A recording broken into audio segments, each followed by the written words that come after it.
We talk about bronchodilators.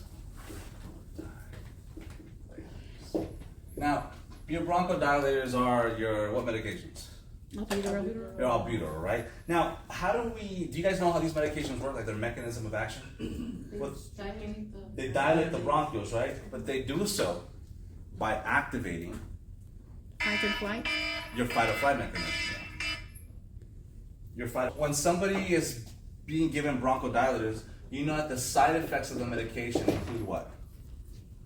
Tachycardia, tremor. Thank you. Yeah. Tachycardia, nervousness, shakiness, palpitations. These are all very common because the way that we activate the bronchodilation is by activating the fight or flight, the sympathetic nervous system, right? And so that's going to give you your side effects. Now, the reason why I want to talk about bronchodilators is because we are going to be also discussing other medications that these patients might be taking. In particular, your antihypertensives. It's not uncommon for a patient who has respiratory issues to also have blood pressure issues. So you guys need to understand that when your patient's taking a bronchodilator, but they're also taking a beta blocker, okay, these two medications, well, this one cancels something in here out. Let me explain. Bronchodilators, what they do is they increase adrenaline, right? Your fight or flight. That's how we get the airways to open up. However, let's consider this. If your patient has hypertension and we're giving bronchodilators, they open up the airway. Well, what do they do to the blood vessels during fight or flight? Because that's what we're activating. They constrict them. So you have to take special precautions when giving people who have, when we're giving bronchodilators to any patient who has hypertension, we must be careful because it may increase the blood pressure furthermore, because this is activating the fight or flight. And hypertension is caused by a constriction or a narrowing lumen of the blood vessels. So understand that bronchodilators may exacerbate blood pressure, so we have to take precautions with that. Does that make sense? Yes. Now, moving forward with that patient that has hypertension, they're probably also taking antihypertensives, right? What do these medications do, these beta blockers? What do they block? Well, we'll talk about that one in just a bit, but in regards to this one, they block adrenaline, right? Beta blockers block adrenaline because that's how they get the blood vessels to dilate. So, if we're blocking adrenaline, can this medication exert its effect?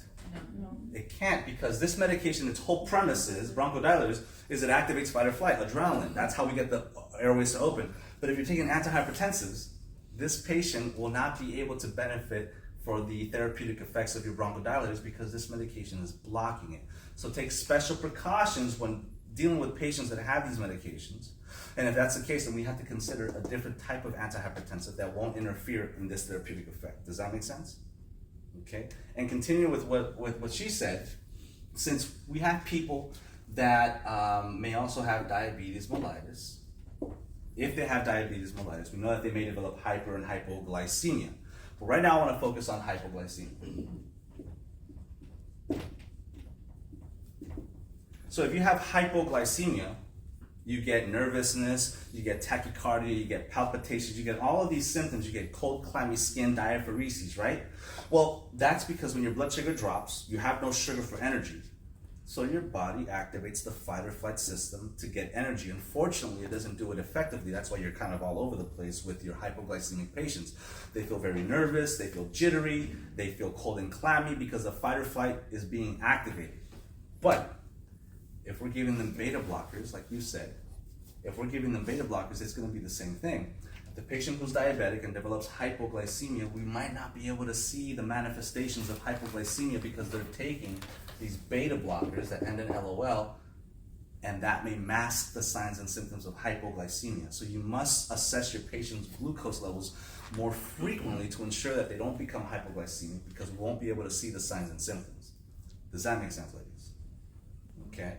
So these are the important considerations, guys. I know it's all over the place, but with bronchodilators and antihypertensives and hypoglycemia and antihypertensives.